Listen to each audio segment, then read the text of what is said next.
Buenas tardes, doctor. ¿Sí se le escucha? Ok, el día martes hemos hablado sobre inmunodeficiencias primarias o errores innatos de la inmunidad.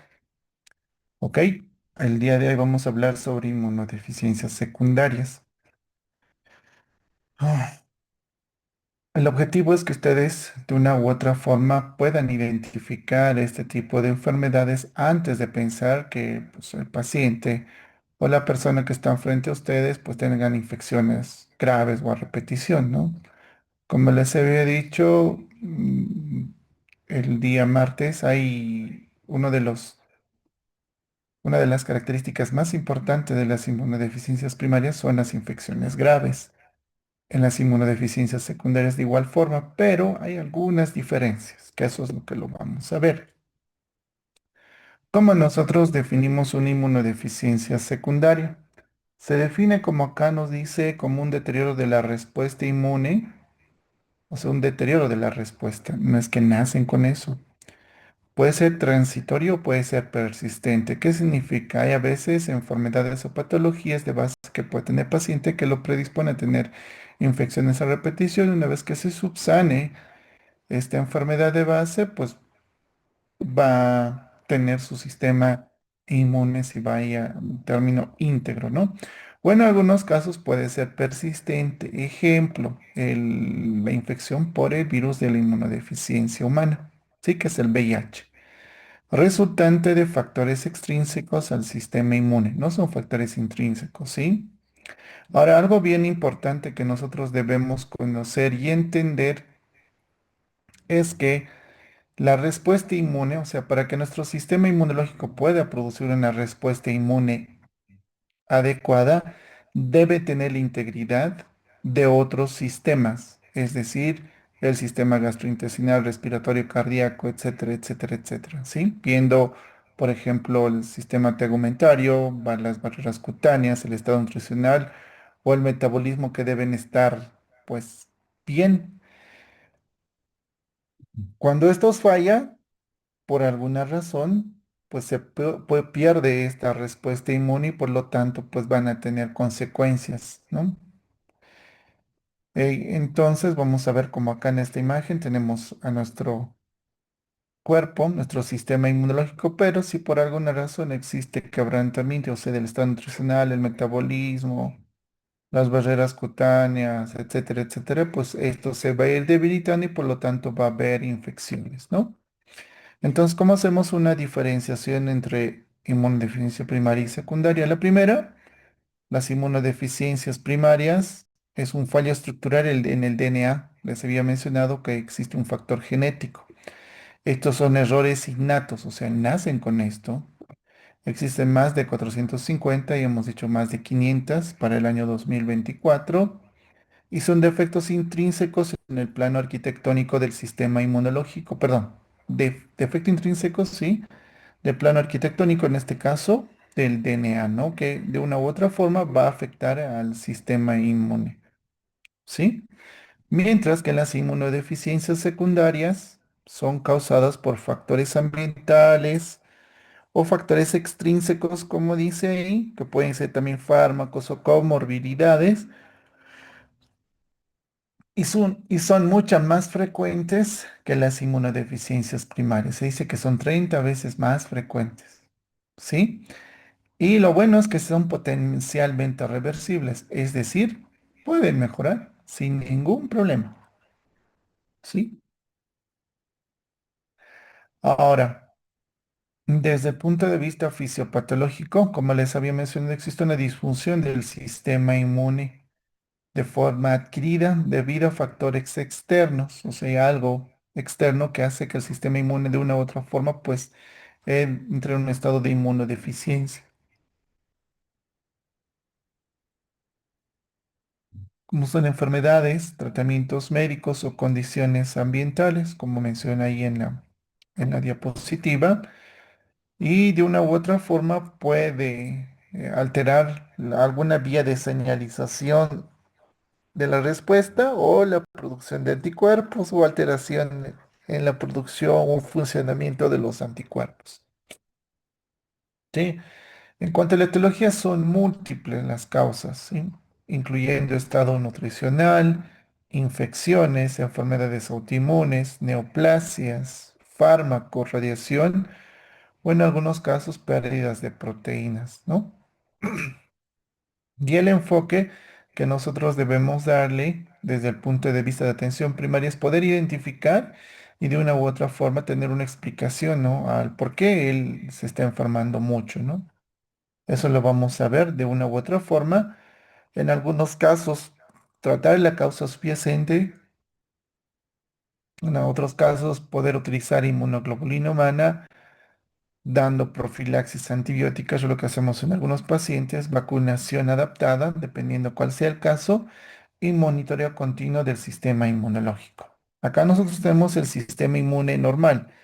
Va a haber una producción, digamos, de anticuerpos, la circulación en adecuada respuesta.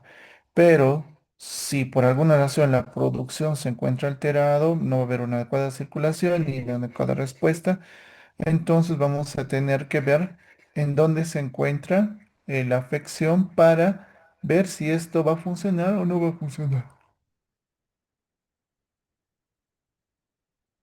Acá tenemos nuestro sistema inmunológico, los diferentes factores que los vamos a ir desglosando durante la clase. ¿Sí? Vamos a hablar de una primera instancia de las infecciones. ¿Cómo las infecciones pueden producir un estado de inmunosupresión? ¿Sí? Probablemente muchos de ustedes, cuando se habla de inmunodeficiencias secundarias, lo que se les viene a la cabeza es VIH. Eso es lo principal. Sí, pero existen otros procesos infecciosos que pueden hacer que nuestro sistema inmune entre en un estado de inmunodeficiencia. ¿Sí? El claro ejemplo, como les había mencionado, es la infección por VIH,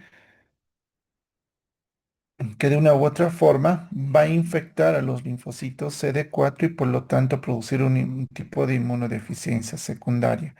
Ustedes durante sus clases de inmunología básica van a ver que los linfocitos CD4 son muy importantes. Si valga el término, es el que orquesta toda la respuesta inmunológica. Si yo tengo linfocitos CD4 muy bajos o casi ausentes, esta respuesta inmune frente a infecciones, pues no va a funcionar. Por esa razón, los pacientes que tienen infección por VIH en estadios muy avanzados entran pues en un síndrome de inmunodeficiencia adquirida o el famoso SIDA, ya cuando está instaurado alguna infección y posteriormente sus diferentes complicaciones, ¿no? Como dice ahí, el órgano diana, en este caso la célula diana, va a ser el linfocito CD4 y por lo tanto, pues va a verse afectado. Incluso cuando utilicen antirretrovirales, ¿no? Que son los ARTs, la terapia dirigida que le llaman, ¿no? Con los antirretrovirales, que de una u otra forma, muy aparte de la infección, pueden producir una inflamación crónica y una senescencia acelerada, es decir, un envejecimiento acelerado de estos linfocitos CD4. Algo bien importante también es la infección por el sarampión. Actualmente en nuestro medio, bueno, en América Latina hasta el año pasado, en nuestro país teníamos etiquetado en simples palabras como a país libre del sarampión. Sin embargo, han debido escuchar el año pasado que había muchos casos de sarampión, eso porque pues mucha gente no se vacunaba. ¿Qué es lo complicado del sarampión? Uno dirá, pero pues es una infección que probablemente ya con la tecnología, con los medicamentos actualmente podamos combatirlo. No es tanto así. El sarampión en sus tiempos pues era una causa de morbimortalidad importante. Morbimortalidad porque producía neumonías que al fin y al cabo pues podrían producir la muerte en este caso del niño, ¿no? Por esa razón se ha establecido la vacunación para los niños, ¿no? Está en la triple viral que es la SRP, sarampión, rubiola y paperas. Pero muy aparte de la infección o neumonía que se puede complicar o puede alterar el sistema auditivo, también puedo producir un estado de inmunosupresión, como dice ahí, por meses o hasta años. A eso se llama amnesia inmune. Es decir, de una u otra forma, si valga el término, borra la memoria que tiene el sistema inmunológico previo, es decir, de los linfocitos B. Ustedes saben que los linfocitos B producen anticuerpos y estos anticuerpos van dirigidos frente a un determinado organismo. Ejemplo, si yo me vacuno, por decirles, frente a, a fiebre amarilla, ¿sí? Me han vacunado y yo he tenido una respuesta inmune y he empezado a producir anticuerpos. Entonces mi organismo sabiamente va a tener memoria inmunológica. Cuando yo me expongo a una infección por virus de la fiebre amarilla, entonces mi sistema inmunológico de memoria va a empezar a producir o reproducirse desde un punto de vista monoclonal, es decir, va a empezar a dividirse los linfocitos, voy a producir varios linfocitos y para producir anticuerpos. Pero cuando hay una infección por sarampión, esta respuesta de memoria se olvida. Y por lo tanto, pese a que he recibido mi vacuna, probablemente no me vaya a poder defender. Pero hay algo bien interesante, es que sufre como una amnesia, como en las películas, pues en algún momento lo recobra y vuelve a funcionar nuevamente. Pero no sabemos cuánto tiempo. Simplemente sabemos que se produce un periodo de amnesia, que dice ahí, como puede mencionarse ahí, dura entre meses a años, ¿no?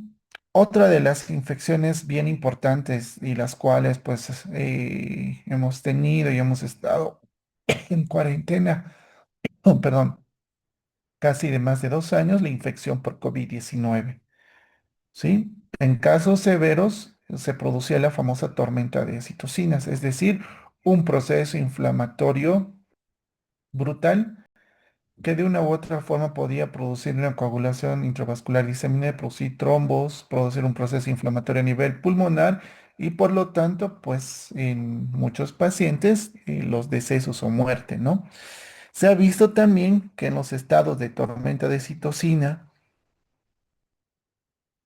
donde hay un agotamiento de los linfocitos D por sobreestimulación del sistema inmunológico para producir este proceso inflamatorio, va a producir una linfopenia y por lo tanto, pues predisposición a la infección por gérmenes oportunistas que producían neumonías, incluso infecciones por hongos. Ustedes han debido escuchar el famoso hongo negro que en ese entonces se hablaba mucho, ¿sí? Entonces, esta tormenta de citocinas produce un estado de linfopenia por agotamiento de los linfocitos T y esto va a predisponerle a diversas complicaciones como son las neumonías u otras infecciones. ¿Ok? Otros procesos infecciosos que pueden producir un estado de inmunosupresión secundaria puede ser la infección por virus de Epstein-Barr, citomegalovirus, el virus de la influenza, la tuberculosis, ¿sí? Donde de una u otra forma, en mediano o corto plazo, la infección puede producir un estado de inmunosupresión que muchas veces se pueden complicar con algún proceso infeccioso bacteriano y por ende pues producir algún tipo de muerte. ¿Sí? Entonces, no solamente la infección por VIH puede producir un estado de inmunodeficiencia secundaria, sino otras infecciones. ¿Sí? Ahora, algo bien importante, las fuerzas biológicas, como dice ahí, los extremos de la vida también son considerados como estados de inmunodeficiencia secundaria. Ejemplo, en los neonatos o en los recién nacidos prematuros o extremadamente prematuros, más aún en estos pacientes, el sistema inmunológico, al igual que no está bien desarrollado el recién nacido, de igual forma el sistema inmune no se encuentra desarrollado. Acá lo que se ha visto es que hay una baja producción de interleucina 2 e interferón gamma, hay desde el punto de vista de la inmunidad innata, y una baja adhesión de los neutrófilos y una baja producción de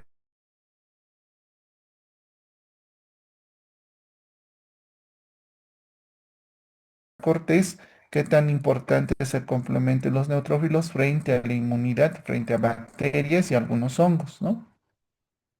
Esto en los recién nacidos, pero si hablamos nosotros de prematuridad, o sea, recién nacidos prematuros menores a 37 semanas, Ejemplo, si naciera, no sé, a los 7 meses, decir, ¿no? El sistema inmunológico, muy aparte de que esté inmaduro, también no va a poder producir sus propias inmunoglobulinas y tampoco va a poderse transferir la IgG materna de forma adecuada, de forma pasiva. Como ustedes bien lo saben, durante el último, bueno, esto lo van a llevar, no sé si en obstetricia el próximo año o en pediatría, pero en el último trimestre de la gestación, ustedes saben que tenemos 9 meses de gestación, el último trimestre desde el punto de vista inmunológico, las inmunoglobulinas, la IgG, se pasa de forma pasiva, la barrera placentaris, pues si valga el término, se transfunde inmunoglobulinas al recién nacido, pero eso ocurre a partir del séptimo mes. Pero si uno nace prematuro, pues no va a recibir de forma adecuada estas inmunoglobulinas y estos niños al momento de nacer, si se cursan con algún proceso infeccioso, fácilmente se van a complicar. Entonces, uno, recién nacido, el sistema inmune inmaduro. Prematuro, muy aparte de eso, de que esté inmaduro, tampoco va a poder recibir una inmunidad pasiva, como es la transferencia de inmunoglobulinas por vía transplacentaria. ¿Sí? Esto es bien importante. Por esa razón, si ustedes están frente a un recién nacido y por decirles, no sé, está en su quinto día de nacido vivo, acude a su consulta, te dice la mamá está con fiebre, no quiere lactar, no quiere comer, ese niño de una u otra forma está infectado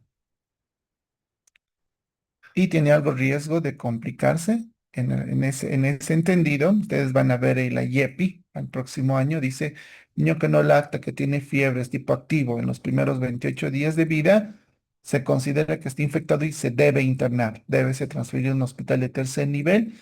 Y nosotros cuando atendemos este tipo de pacientes, lo consideramos que están infectados e inmediatamente iniciamos con una cobertura antibiótica. Sí, utilizamos habitualmente ampicilina y gentamicin. Así empezamos, porque se supone que un niño que tiene fiebre, recién nacido, neonato, su sistema inmune pues no tiene la capacidad de poderse defender como debiera. Entonces lo cubrimos con antibióticos, ¿sí? Ahora, nos vamos al otro lado, ¿no? El anciano, aquella persona que es de la tercera edad, su sistema inmunológico, al igual que el anciano, envejece. ¿Sí? Hay un término que se llama inmunosenescencia, que significa sistema inmunológico que envejece. ¿Sí?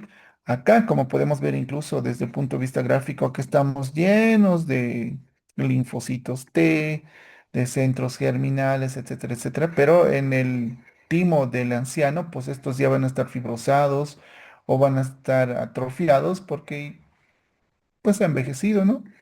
Por esa razón, dice acá, hay una reducción drástica de los linfocitos T vírgenes o naive, pero en el recién nacido está repleto de esos, pero en el anciano no.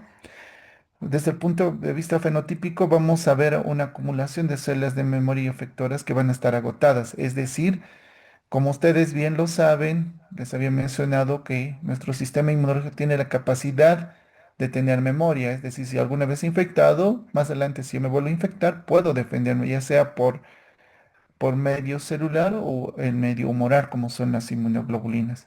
Pero en el anciano, a medida que pasa el tiempo, estas células de memoria se van agotando, se van muriendo. Por esa razón, cuando hay campañas de vacunación, por ejemplo, para influenza, ¿qué es lo que nos dicen? Vacunen a los pacientes de riesgo. ¿Quiénes son esos? Niños y también ancianos. Entonces, por esa razón, estos deben ser vacunados. ¿Sí? Desde el punto de vista de la funcionalidad, se encuentra alterado la quimiotaxis y la fagocitosis. De una u otra forma, la respuesta se encuentra reducida y también tiene una menor respuesta vacunal. Sí, en algunos casos, aquellos que de alguna u otra forma van a estudiar medicina interna van a ver que en los ancianos hay esquemas de vacunación de refuerzo, al igual que en los niños, pero cuando llegan a la tercera edad también se sugiere tener algunos refuerzos de algunas vacunas, especialmente con lo respecta a antígenos polisacáridos como son neumococo, meningococo u otros. ¿Sí? Esa es la forma. Entonces, si ustedes ven a un viejito que te dice que se enferma mucho, que tiene, yo qué sé, neumonía, ya su segunda, tercera neumonía, pues piensen que está en un estado de inmunosenescencia, ¿no? Acá tenemos algunas alteraciones del sistema inmunológico en el periodo neonatal, órganos linfoides inmaduros, ausencia de la inmunidad de memoria. Les dije, a partir del sexto mes, recién el sistema inmunológico del recién nacido va a empezar a producir anticuerpos, o sea, no tiene inmunidad de memoria, recién a partir de los 6 meses. Bajos niveles de inmunoglobulina G materna en los bebés. Esto más aún si se trata de prematuros. Disminución del reservorio de almacenamiento de neutrófilos, como les había mencionado previamente. También en cuanto a lo que respecta no solamente al número, sino a su funcionalidad. Y también disminución de la actividad de las células, como son los NKs o Natural Killer, ¿no? O los asesinos naturales que son los NKs. Y en la edad avanzada, una disminución de la inmunidad celular frente a una respuesta de antígeno específica. Hay una disminución de la oligoclonalidad de las células T, lo que les había mencionado, los linfocitos T naivo vírgenes, pues van disminuyendo a medida que pasen los años. Un repertorio restringido de los linfocitos B o el sistema inmune de memoria, ¿no? Que es lo que ya hemos mencionado previamente, ¿no? Ahora vamos a ver las fuerzas metabólicas. El estado nutricional también es bien importante, ¿sí? Es considerada la causa más prevalente de inmunodeficiencia a nivel mundial, aunque no lo crean. Puede que en nuestro país todavía tengamos desnutrido, no como antes, pero todavía los tenemos. Pero a nivel mundial, especialmente esto en Asia y también en África, son consideradas como los lugares donde vamos a encontrar mayor cantidad de niños y también de adultos en estado de desnutrición. En este caso, proteico-energética, que va a tener un impacto importante en el sistema del complemento, en la producción de citoquinas o en la funcionalidad de la fagocitosis o maduración de las células dendríticas, como ustedes van a ver o lo han visto. Las células dendríticas son las células presentadoras per se e importantes dentro del sistema inmunológico. Ahora, si nosotros hablamos desde el punto de vista nutricional, también es importante, sí, es importante conocer que existen algunas vitaminas o elementos o oligoelementos que son importantes en el sistema inmune. Ejemplo, tenemos que el zinc, si nosotros tenemos un paciente desnutrido, se supone que va a tener una deficiencia de zinc. Y esta deficiencia de zinc es lo que va a producir atrofia tímica. Ustedes saben que por ende ahí es donde se maduran los linfocitos T, por eso tiene el nombre de timo T, de ahí deriva, ¿no? Va a haber un defecto de la vía del TH1, o sea, de los linfocitos T helper CD4 que van a ir por la vía del TH1, que van a producir una respuesta frente a bacterias encapsuladas. Y también, si no tengo dónde maduran los linfocitos T, pues de una u otra forma voy a tener linfopenia. Entonces, estos son los hallazgos que voy a tener en un paciente que tiene desnutrición. Ya sea en un paciente adulto, imagínense. Paciente adulto de tercera edad, desnutrido, ¿cómo creen que va a estar su sistema inmunológico? ¿Sí? Además, todo paciente que tiene desnutrición aguda grave, desde el punto de vista proteico energético, proteico calórico, también se supone que va a tener una deficiencia de IgA, que es importante para la integridad de la barrera epitelial, esto especialmente a nivel gastrointestinal y a nivel respiratorio. No predispone a tener diarreas, neumonías, es porque está fallando esa barrera. También va a haber un defecto en la diferenciación de las células dendríticas. Como les dije, es bien importante para la presentación de antígenos. ¿Ok? Otra vitamina que es muy importante es la vitamina D, que de una u otra forma va a reducir ahí va a haber una reducción de péptidos antimicrobianos. Van a ver ustedes dentro de la inmunidad innata que existen diferentes sustancias en el organismo, en este caso péptidos o antimicrobianos, que son la primera línea de defensa frente a algunos patógenos, ¿no?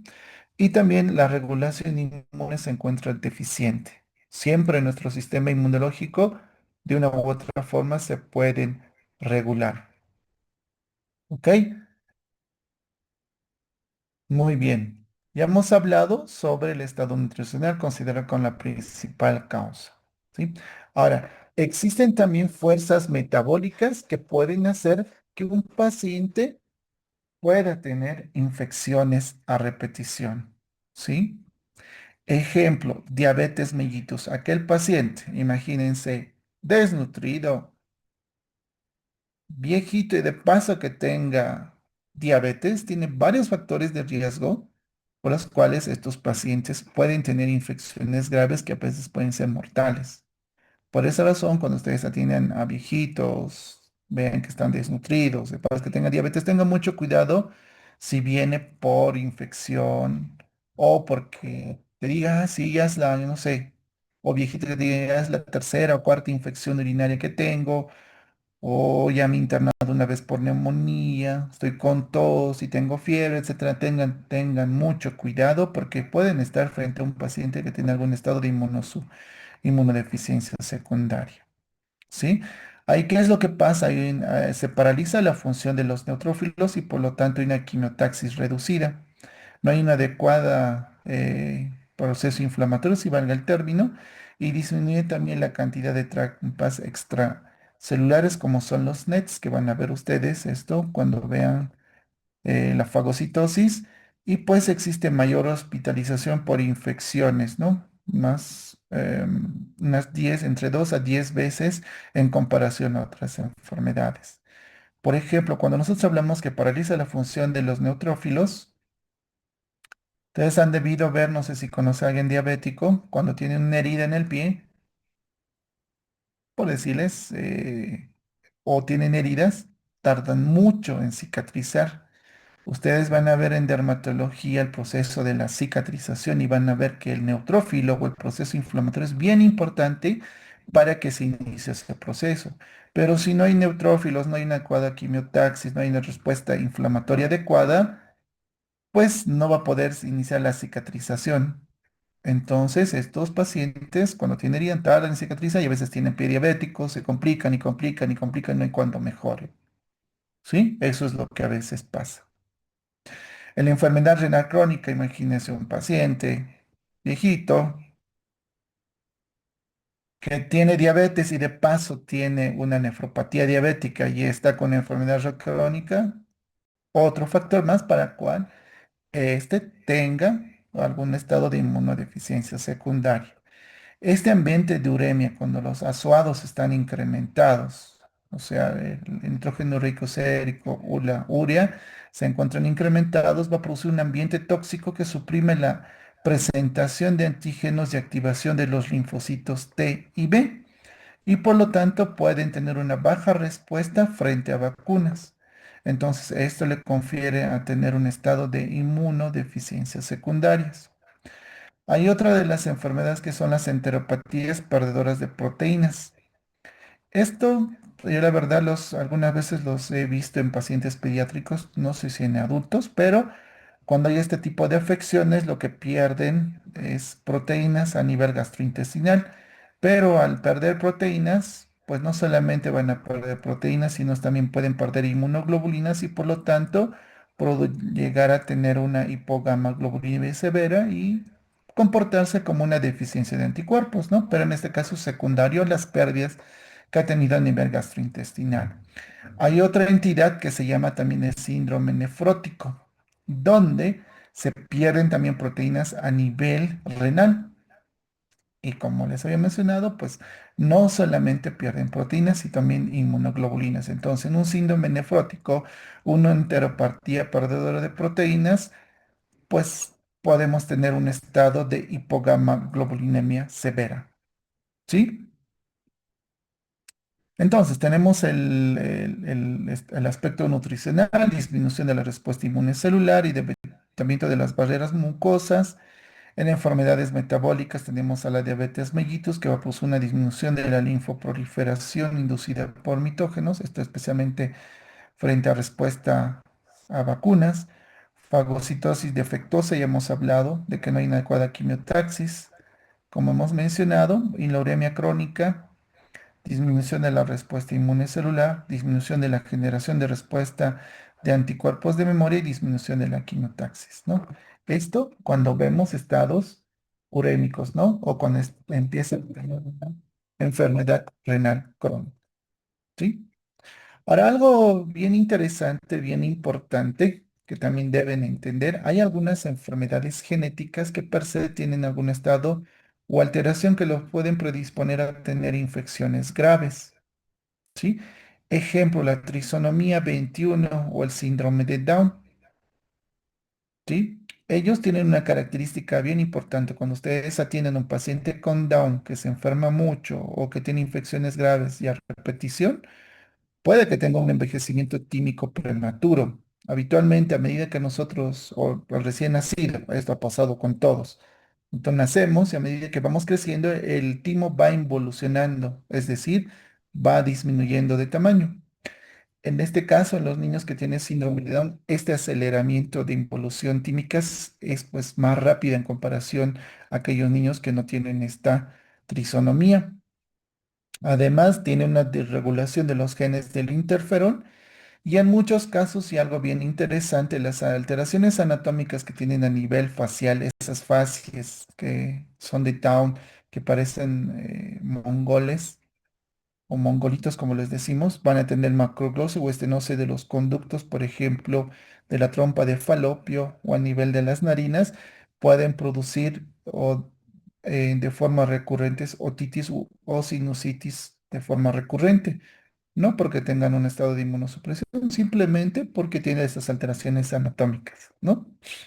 Otra de las anomalías es el síndrome de Turner, que también de una u otra forma van a tener un paladar, alteraciones morfológicas a nivel facial, y esto va a producir también algunas anomalías anatómicas como el paladar alto que podemos ver acá, estrechamiento de la trompa de falopio, que lo va a predisponer de una u otra forma también infecciones a repetición, en este caso óticos, y en algunos casos tener algún estado de hipogamaglobulinemia por tener esta patología cromosómica, ¿no? Y la fibrosis quística, que también de una u otra forma tiene una mutación de esta proteína que se llama CFTR, que deshidrata la mucosa del árbol bronquial y por lo tanto hay una falla en la limpieza bronquial y en un atrapamiento de bacterias. Ustedes saben que los cilios a nivel respiratorio tienen su función de limpiar todo lo que entra, se va limpiando. En el caso de la fibrosis quística se pierde esta propiedad porque se deshidrata y por lo tanto van a empezar a tener infecciones a repetición, en especial por pseudomonas y en algunos casos pueden llegar a producir bronquiectasias, ¿sí? A nivel pulmonar. Ahora, fuerzas iatrogénicas. Algo bien interesante es que los fármacos también pueden producir un estado de inmunosupresión.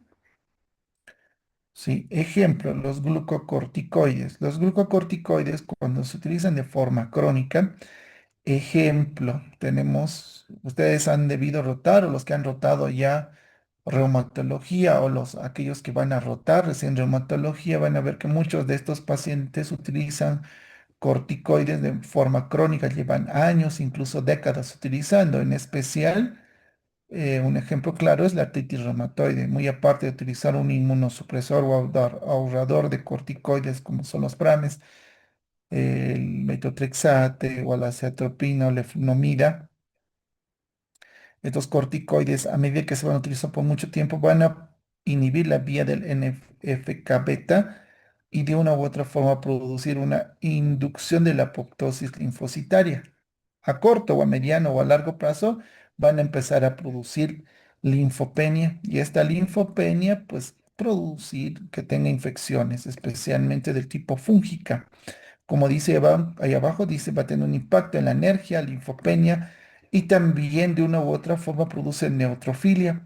¿Por qué? Porque va a haber un desprendimiento endotelial. Ustedes saben que los neutrófilos para producir un adecuado proceso inflamatorio necesitan migrar hacia el lugar y para eso están circulando en la sangre y cuando hay un proceso inflamatorio estas deben migrar y para eso se deben pegar dentro del endotelio y de ahí por quimiotaxis migrar hacia el lugar donde se produciendo el proceso inflamatorio. Pero cuando se utiliza de forma crónica corticoide, ¿qué es lo que pasa? Es que esa adherencia que tiene el endotelio no va a ser tan fuerte y por lo tanto va a empezar a circular más en la sangre. ¿Sí? Y esto lo va a producir, como dice ahí, riesgo de infecciones virales, fúngicas y bacterianas. ¿Por qué? Porque ya hemos mencionado cuáles son esas vías, ¿no? Y algo bien importante es dosis dependiente. No es lo mismo, seguramente muchos de ustedes en algún momento de su vida se han hecho pinchar alguna vez dexametasona, intramuscular y eso fue todo, ¿no? Y ahí se acabó su problema. No es lo mismo que utilice una sola dosis a que utilice dexametasona cada semana o cada mes o cada 2 semanas por algo y pues de a poquito estoy produciendo un estado de inmunodeficiencia secundaria, ¿sí? Hay otros agentes biológicos que son llamados anticuerpos monoclonales que son terapias dirigidas. Es decir, no actúan de forma indiscriminada. Por ejemplo, los corticoides pueden matar células buenas, malas, etcétera, etcétera. Mientras que los anticuerpos monoclonales, en este caso si tomamos el ejemplo de rituximab, es un anticuerpo monoclonal que va dirigido contra los linfocitos CD20, que en este caso son los linfocitos B. Por favor, cuando se corte el tiempo, van a volver a ingresar al mismo link, ya porque nos falta unos 20 o 30 segundos antes de que se corte este Zoom que es gratuito, ¿sí? Como les iba diciendo, este anticuerpo monoclonal, que es el rituximab, va dirigido contra los linfocitos CD20. ¿Qué son los CD20? Son los clústeres de diferenciación. Cada célula de nuestro organismo se encuentra especialmente dentro de los linfocitos, las células del sistema inmunológico, pueden ser identificados mediante estos CDs que le llaman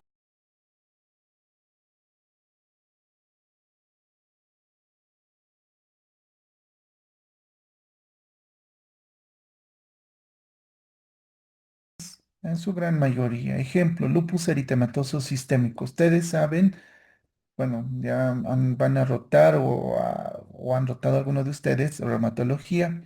Dentro de la inmunopatogenia o fisiopatología se habla de la formación de autoanticuerpos que van a ir dirigidos frente a determinadas células de nuestro organismo. Estos autoanticuerpos son producidos por estos linfocitos B, ¿sí? Entonces va a haber linfocitos B autorreactivos que van a empezar a producir autoanticuerpos que van a empezar a lesionar diversos órganos.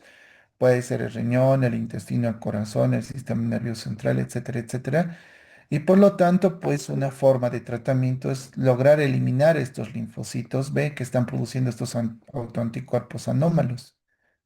Entonces, ¿qué hacen? Damos anticuerpos o autoanticuerpos dirigidos contra estos linfocitos y estos van a ser destruidos. Y por lo tanto, si no tengo quien los produzca, por lo tanto no voy a tener, pues, qué autoanticuerpos van a estar lesionando diversos órganos. ¿Sí? Otro de los anticuerpos que se utilizan es, por ejemplo, los inhibidores del anti-TNF alfa, que es bien importante frente a la respuesta a la tuberculosis. Entonces, si yo administro este anti-TNF, voy a hacer que los niveles de factor de necrosis tumoral alfa se encuentran bajos y por lo tanto puedo reactivar la infección por la tuberculosis. Entonces, tengo que tener mucho cuidado en estos pacientes, ¿no? Y por lo tanto, antes de administrar este medicamento, voy a hacer un tamiz de estos, porque pues puedo reactivar la tuberculosis, ¿sí? Existen también medicamentos como la fenitoína, carbamazepina, que también puede producir o inducir un estado de inmunodeficiencia de anticuerpos, o sea, estados de hipogamaglobulinemia. Otros medicamentos que pueden producir un estado de inmunodeficiencia secundaria, por ejemplo, son las quimioterápicos. Ejemplo, ciclofosfamida, tenemos el metotrexate a altas dosis, citarabina, doxorubicina, eh, ¿qué más? Daunorubicina, L-asparaginasa, o sea, muchos quimioterápicos que se utilizan para tratar diferentes tipos de cáncer que de una u otra forma van a producir un estado de leucopenia, en algunos casos con neutropenia, y pues tener de una u otra forma susceptibilidad a infecciones. Ejemplo, en el bloque que yo estoy, tenemos varios niños que están con leucemia o con algún tumor sólido como linfomas o osteosarcomas o algún tipo de sarcoma que se les da quimioterápicos y vienen al hospital a veces por fiebre, se les toma un hemograma y tienen leucopenia con neutropenia. Entonces, a estos pacientes inmediatamente los internamos y le empezamos antibióticos porque suponemos que están infectados. Pero si a un paciente que no está con quimioterapia viene sano, o perdón, es previamente sano, tiene fiebre, pues le damos quizás algún ibuprofeno, tiene algo de todo, le damos algo para su tos, etcétera, pero no lo estamos internando, ¿no? Pero un paciente que tiene cáncer y tiene fiebre y de paso recibe quimioterapia, entonces consideramos que tiene un estado de inmunosupresión y debemos internarlos y debemos tratarlos, ¿no? Entonces, esa es la importancia de saber el riesgo que pueden tener algunos pacientes desde el punto de vista inmunológico.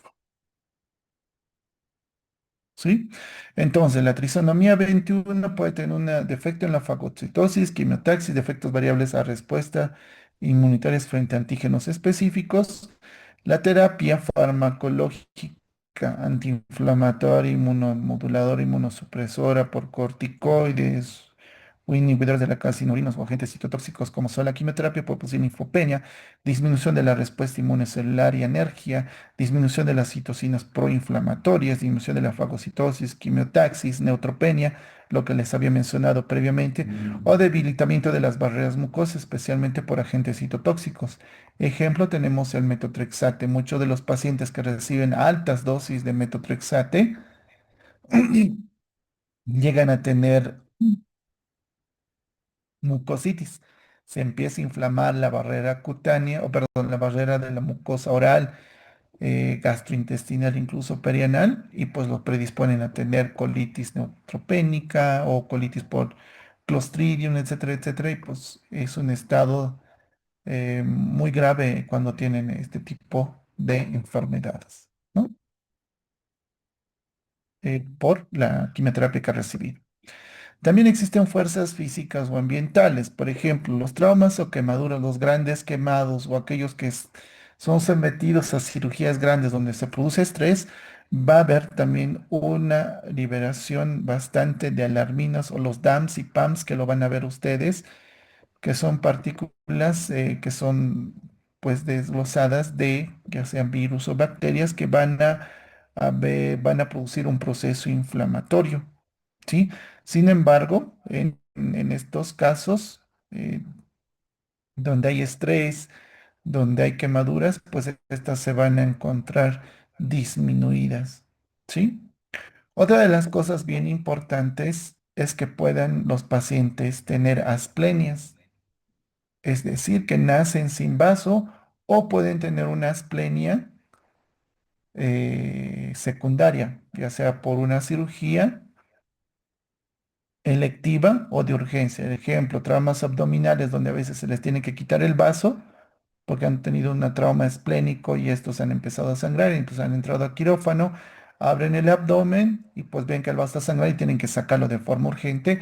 Estos pacientes, ya sea de forma primaria o secundaria que no tienen vasos, también tienen un defecto de la opsonización y tienen alto riesgo de tener infecciones graves por gérmenes o bacterias encapsuladas como es neumococo, meningococo. Si tienen esa susceptibilidad, pues fácilmente van a tener neumonías a repetición o meningitis por Neisseria meningitis, ¿sí? Eso es bien importante también que ustedes dentro de los antecedentes dicen que no tengo vaso, deben tener mucho cuidado porque ese paciente puede enfermarse varias veces por las enfermedades que hemos mencionado. Otros factores externos importantes también que debemos tener en cuenta, por ejemplo, es la radiación cósmica que induce la producción de linfopenia, es decir, linfocitos T, y pueden producir la reactivación viral, por ejemplo, el herpes. No sé si algunos de ustedes, cuando se exponen mucho tiempo al sol o han viajado, no sé, a un lugar donde después han estado expuestos por muchos días al sol y no utilizan protector solar, empiezan a salirles herpes a nivel de los labios. Es por esta razón. Los rayos ultravioleta también pueden producir un estado de linfopenia a nivel de la piel y producir la reactivación del herpes, ¿no? En este caso. ¿Sí? Y también puede producir un daño a nivel del DNA que induce la secreción de interleucina 10 o linfocitos T reguladores, ¿no? Que pueden producir también alteraciones en el sistema inmunológico. ¿Ok? Ahí tenemos condiciones ambientales, la luz ultravioleta, la radiación, la hipoxia o el vuelo espacial, que pueden producir aumento de la apoptosis de los linfocitos, aumento en la secreción de citocinas de la telorogénicas o citopenias, disminución de la inmunidad celular y alergias, o activación inmunitaria específica inducida por el estrés, ¿no? O infecciones por el VIH que hemos hablado, la disminución de los linfocitos T, en este caso CD4, disminución de la respuesta inmune celular y alergia, o respuesta de autoanticuerpos específicos frente a antígenos defectuosos. ¿Ok? Entonces, hasta ahí hemos visto una amplia variedad de enfermedades que pueden producir un estado de inmunosupresión secundaria. Al igual que las inmunodeficiencias primarias, nosotros conociendo estos estados debemos identificarlos como realizando una adecuada anamnesis y un examen clínico, especialmente la anamnesis, donde nos van a referir infecciones recurrentes, patógenos inusuales, recuperación lenta y necesidad de antibióticos endovenosos o que varias veces acuden con ustedes y se utilizan todo el tiempo antibióticos, ¿no? Debemos revisar si consumen algún fármaco, tengan algún tipo de comorbilidad, diabetes o tengan lupus o algún proceso oncológico que esté recibiendo alguna quimioterapia, etcétera, etcétera, etcétera. Y luego, pues, ver si tiene algún tipo de inmunodeficiencia secundaria y luego descartar una primaria, ¿no? ¿Cómo podemos hacerlo? Viendo una biometría hemática, si tiene neutropenia o tiene linfopenia persistente, se utiliza quimioterápicos, le pido un hemograma y tiene neutropenia y está con fiebre, internación. Ese se va a complicar o se puede morir.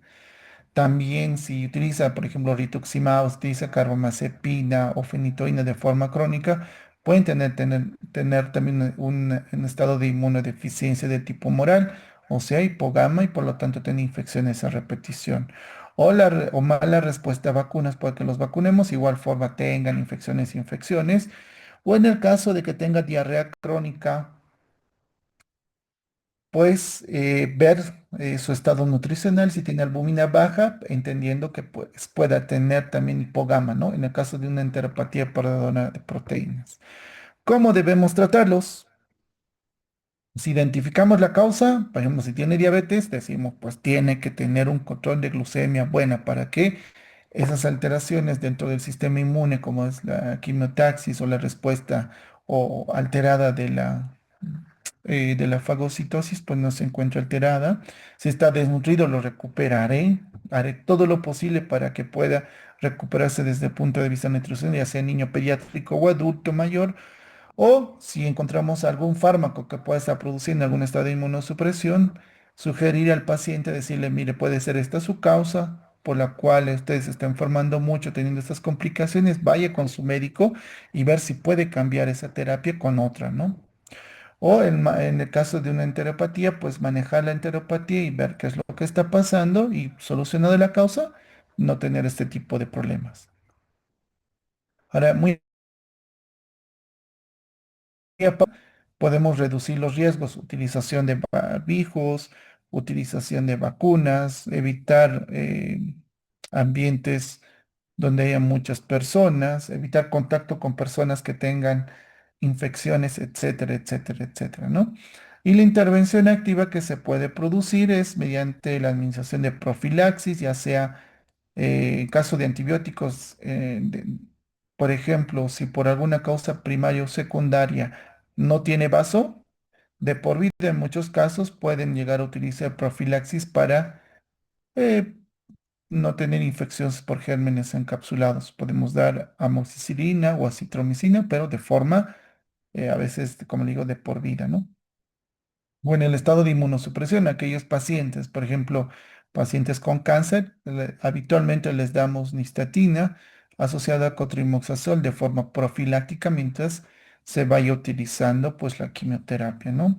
O en el caso de que tenga hipogamaglobulinemia, en el caso de un síndrome nefrótico, perdón, o la utilización de rituximab que van a hacer que no tengamos linfocitos B y tengamos hipogama, pues podemos administrar inmunoglobulina humana, ¿sí? Reglas de oro, en muchos casos, en pacientes con inmunodeficiencias secundarias, antes de que tengan algún problema, la prevención es lo más importante. Si les faltan vacunas, completarlos, especialmente la vacuna del COVID-19 en nuestros tiempos. También algo bien importante en la inmunosupresión severa, ya sea por fármacos o por VIH, las vacunas vivas atenuadas están contraindicadas, al igual que en las inmunodeficiencias primarias. O en los casos de asplenia o esplenectomías, la cobertura antibiótica, perdón, cobertura frente a determinadas bacterias, pues es obligatoria como es Streptococcus, Neisseria o Haemophilus influenza. ¿Ok?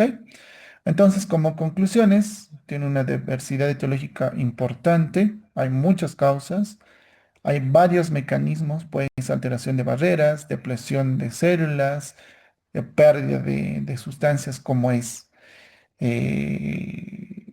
las inmunoglobulinas.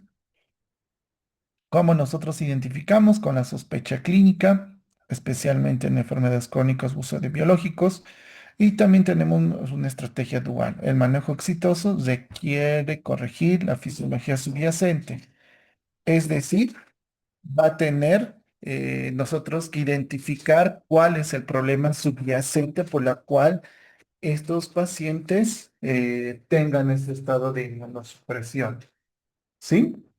Luego tenemos que darle de una u otra forma un soporte inmunológico, ¿no? Reforzando esa fortaleza. Por ejemplo, en estado nutricional alterado con una desnutrición aguda grave, pues debemos darle zinc, debemos darle vitamina A, macro, micronutrientes para que se pueda recuperar nutricionalmente y por lo tanto secundariamente ayudar con ese sistema inmunológico.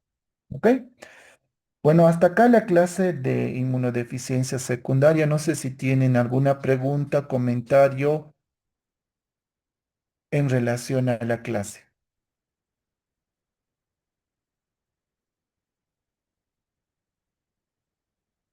¿No hay preguntas? ¿No hay consultas? Ok. Entonces, como siempre digo, es que no se ha entendido nada o es que se ha entendido todo bien. Espero que sea la segunda parte.